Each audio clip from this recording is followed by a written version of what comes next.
Hello again, all this Eatmopie, and how about some unofficial patch 5.2 notes? First off, let's start with the new ability, Windwalkers. At level 75, get Storm, Earth, and Fire. The Windwalker can summon up to 2 elemental duplicates that mirror damage abilities that the monk uses while they are active. The damage is reduced based on how many you use, and basically, monk mirror image, only way freaking cooler. This is going to be so cool. Not only one Eatmopie kicking you in the face, how about 3 Eatmopies kicking you in the face? Look out.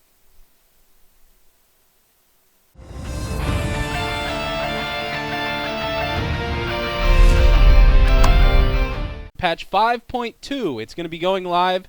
Well, Blizzard announced it's going live the first week of January on the PTR. That is very exciting. We just got patch 5.1. How are they going to... That's crazy. We're going to have tier 15, a 13 boss raid. That's like Ice Crown Citadel all over again. Very cool. The new PvP season will be starting. Tons of new quests and things and stuff to do already. It's crazy. So that's great.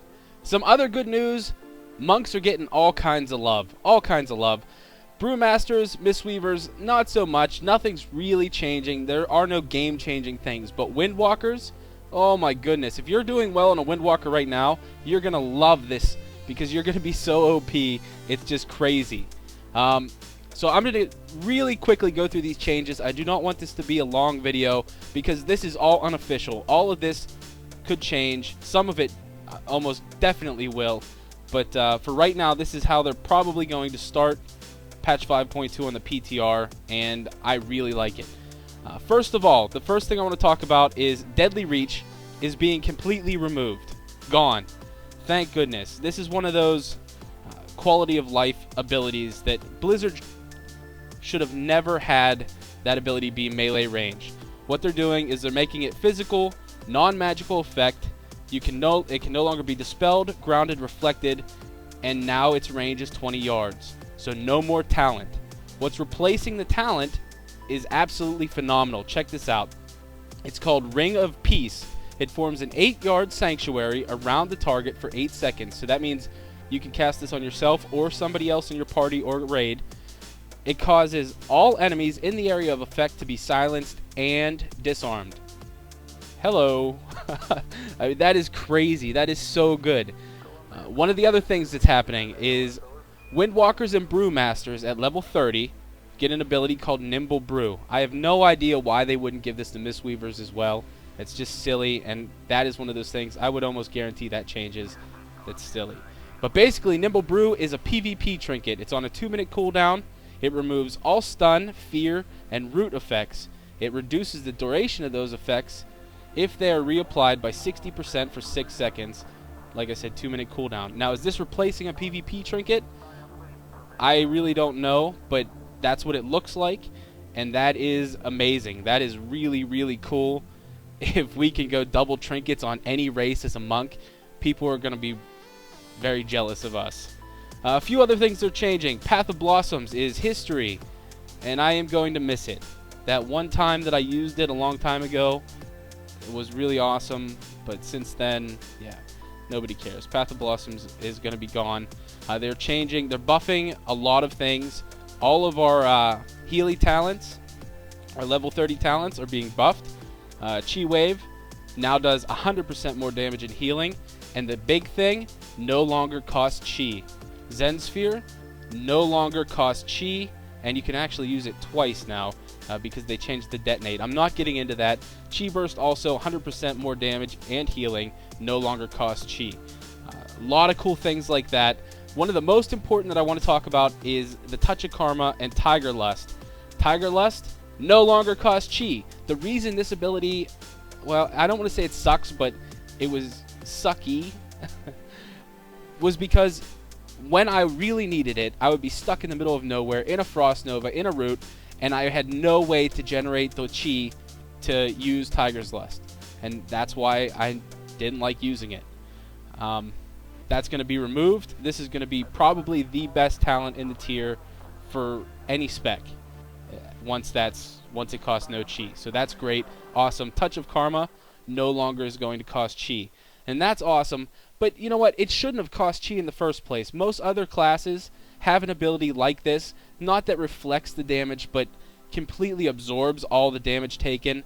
Warlocks have one, dispersion, things like that, a deterrence. They don't have a cost for whatever class is using them, and it's silly that ours did. So those are things that are changing. They're changing on a few things with Healing Sphere, Chi Torpedo. I'm not getting into any of that. The big thing that I want to talk about is Windwalker's mastery. No longer is our mastery Combo Breaker. No longer. Now Combo Breaker is a passive ability that's granted at level 15, and it grants a 12% chance to do what it always did. It's just a base 12% chance that when you jab, your next Blackout Kick or Tiger Palm could cost no chi. So that's great. It's still going to be part of the rotation. Cool. Our new mastery is called Bottled Fury, and it increases the damage bonus provided by Tiger Eye Brew by 0.2% per mastery per stack. That is phenomenal. That is awesome. That means mastery is going to be very, very high on the priority list as a Windwalker for PvE and PvP. Very, very cool. Now, they also changed Tiger Eye Brew, or they're planning on changing. Like I said, this is unofficial. Who knows if this is actually going to happen, but hopefully it does. It's got me excited. Tiger Eye Brew now increases damage by 1% per stack. Okay? It was 2% per stack. It's a 1-second cooldown still, and it now stacks up to 20 times, but you can only use 10 stacks at a time, if that makes sense. The other cool thing is you now gain 1 charge of Tiger Eye Brew per 2 chi spent instead of 4. That's huge. You're going to be gaining these stacks very quickly. Every time you use a Blackout Kick, you're going to gain a stack. Every time you use Rising Sun Kick, you're going to gain a stack. You're going to gain these very fast, and it's very possible that we could be using 10 stacks of Tiger Eye Brew indefinitely. We may be able to keep this up 100% of the time. I'm going to have to test it, but it's going to be a very large percent of the time. And with this mastery, it's going to be more than 20% bonus damage. It could be 25%. It might be 30%. I don't know how much mastery we'll be able to have in Tier 15, but I imagine it's going to be a boatload, and this is going to be huge. We're going to see some huge numbers from Windwalker monks, and people might take us seriously then. But anyway, that's all I got. I hope you enjoyed. Thank you so much for watching, and I hope everybody has a Merry Christmas, a safe holiday, a happy holiday. If you haven't checked out the Facebook, please go do that. Don't forget to donate to the Eatmopie Nation. There's a link in the description. If everybody donates $1, then we will reach our goal. We'll be able to start live streaming, and it will be awesome. Anyway, thank you so much for watching. Don't forget to like, subscribe, leave me comments below. Let me know what you think about all these cool changes and how fast Blizzard's getting these patches out. Holy cow. Anyway, thanks again. This is Eatmopie. I'll see ya.